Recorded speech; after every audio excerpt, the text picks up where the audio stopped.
And in this part of the lesson we'll be looking at different types of clauses and types of sentences. Right, we looked at this sentence earlier. Old John laughed harshly when he heard our stupid jokes. Excuse the spelling mistake in harshly. And we said it consists of different parts. Old John laughed harshly, and then the rest. Old John, we said, was a phrase, a noun phrase. Laughed was a verb phrase. Harshly was a phrase. And when he heard our stupid jokes, we said was a clause. Now, how do we know what the difference is between a phrase and a clause? I'd like you to pause this video and think about that question.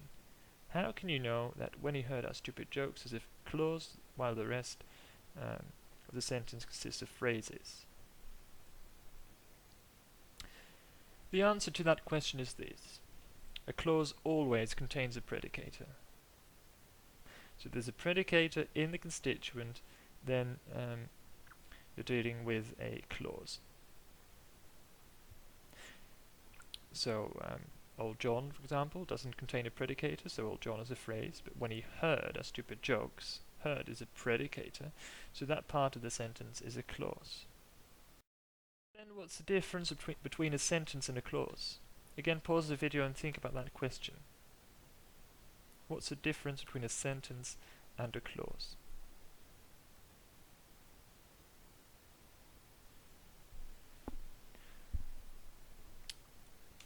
The answer is this. A sentence consists of one or more clauses. So a sentence may consist of one clause or more than one clause, which means that a sentence and a clause may actually be identical.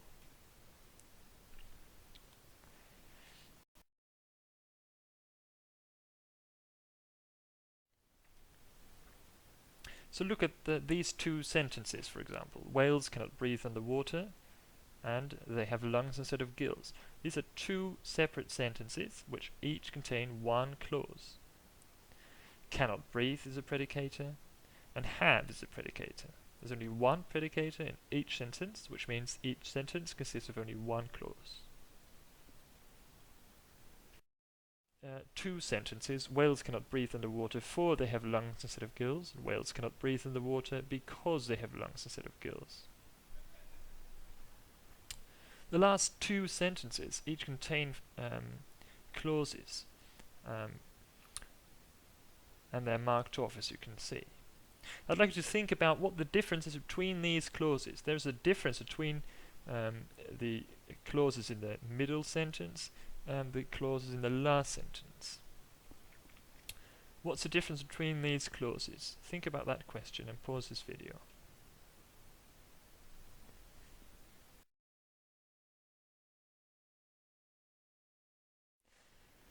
The answer is this. Whales cannot breathe in the water for they have lungs instead of gills. In this sentence there are two independent clauses, or main clauses. That's exactly the same, independent or main. These kinds of clauses form a meaningful unit by themselves, which means they can stand on their own. You can start a conversation saying whales cannot breathe in the water, or they have lungs instead of gills, or whales have lungs instead of gills. And that's fine, that makes sense. It's a complete thought. These clauses which express a complete thought, which can stand on their own, are called main clauses or independent clauses. Whereas in the last sentence, whales cannot breathe in the water because they have lungs instead of gills. This clause, because they have lungs instead of gills, cannot stand on its own. It's a dependent clause, or a subordinate clause. That's again exactly the same. Subordinate clause can be abbreviated subclause, by the way. You can't start a conversation saying because they have lungs instead of gills. That doesn't make sense. So this kind of clause doesn't express a complete thought. So it cannot stand on its own. And subclauses are always constituents of a sentence. So this, in this case, because they have lungs instead of gills, is a constituent, is the adverbial in this sentence. So there's a difference between independent clauses or main clauses and dependent clauses or subordinate clauses or subclauses. Independent clauses function like sentences on their own. They form a complete thought. They're independent. They can stand on their own. Subclauses or dependent clauses cannot stand on their own. They're a constituent of the sentence. And this leads me to the next topic. If there are different types of clauses, there are also different types of sentences. One type is a simple sentence. Jeremy washed his dirty hands in the freshly provided water. This sentence contains only one predicator, and therefore contains only one clause, which is a main clause. If the sentence only contains one clause, it must be a main clause, an independent clause. And this kind of sentence is called a simple sentence, a sentence which contains only one main clause. Simple doesn't mean that the sentence expresses a simple idea or that it's a short sentence or something. It just means its nature is uncomplicated. It's simple. There's only one clause in the sentence, which is the main clause. And simple sentences can be rather long, as this one, which isn't. It's not very long, but it's not very short either. So that's a simple sentence. We also have compound sentences like this. I love this course, so I am going to study hard. This kind of sentence contains two or more main clauses connected by a coordinating conjunction. I love this course is one main clause. You can say that as a complete sentence, or I'm going to study hard is another main clause, which could function as a sentence. These two clauses are connected by the word so, which is a coordinating conjunction. You can remember what the coordinating conjunctions are by the word fanboys. For, and, nor, but, or, yet, so. So that's a compound sentence, two or more main clauses connected by one of those coordinating conjunctions. You could replace the coordinating conjunction with a semicolon. I love this course, semicolon, I'm going to study hard. That makes sense, it's exactly the same. The third type of sentence is the complex sentence. You're all going to pass if you study hard. This is the kind of sentence that contains a subclause, a subordinate clause, a dependent clause. A complex sentence contains at least, excuse a spelling mistake, at least one dependent clause which contains a subordinating conjunction. You're all going to pass if you study hard. If you study hard is the adverbial here, which contains a predicator and is therefore a clause, a subclause, because it cannot stand on its own. You can't utter this sentence as a complete thought on its own. If you study hard doesn't make sense. So a sentence which contains a subclause is called a complex sentence, and this kind of clause, a subclause, always starts with a subordinating conjunction, and these are words like if or when, that, etc.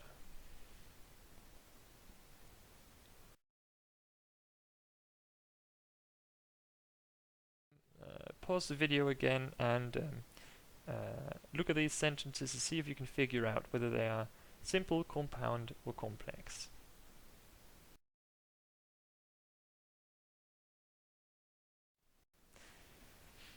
And here are the answers again. She always works too hard. It's simple, there's only one predicator, there's only one main clause, and therefore this is a simple sentence. 2 is complex. That John has been lying is a direct object in the sentence, and is therefore the sentence is therefore complex. That John has been lying is also a subclause because it cannot stand on its own. I don't enjoy going to parties is also complex. Going to parties here is a subclause. This subclause doesn't contain a subject of its own, it starts with going, and we'll come back to that in a later lesson. There are clauses which do not have a subject to begin with. Number 4 is a compound sentence, two main clauses connected by the word or. And number 5 again is complex. I can't imagine that you are so stupid. You are so stupid here is a direct object.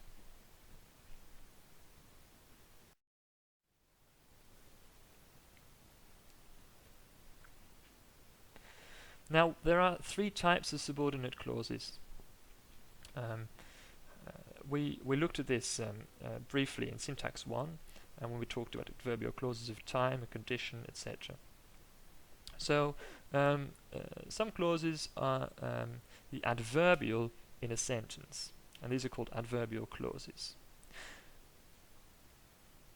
Other clauses are the subject or direct object or the subject attribute in a sentence, and these are called subject clauses, direct object clauses, or subject attribute clauses. Like the sentence, I'd forgotten that you were coming. That you were coming is the direct object clause in this sentence.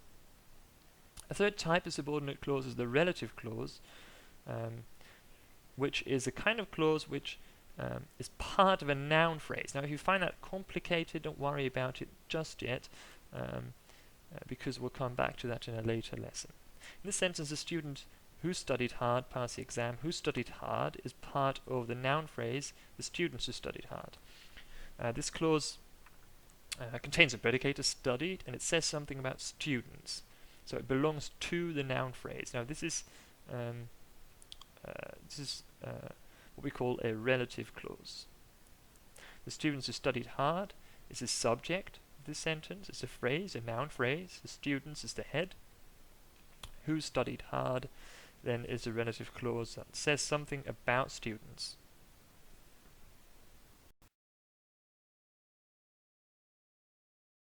And this is the last thing I'm going to say. Look at this sentence. Pause this video and think about the question. What kind of sentence is this? Is this simple, complex, or compound, or what is it?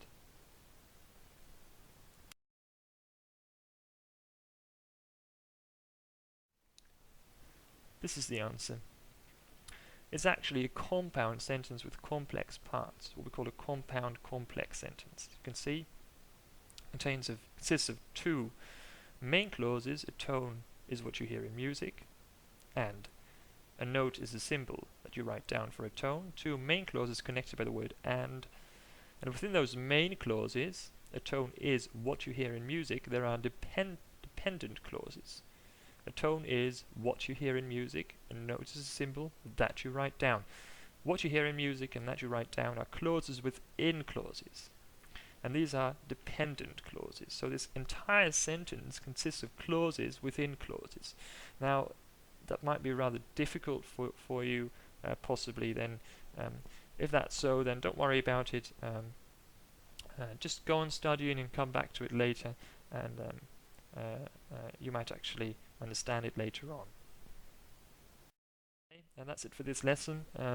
All you need to do now is study the first 2 chapters in the book, Spoor and Sauter, and make sure you do the exercises, and really make sure you study the chapters from the book. If you don't study, if you just depend on this video clip, then it's probably going to become very difficult at the exam.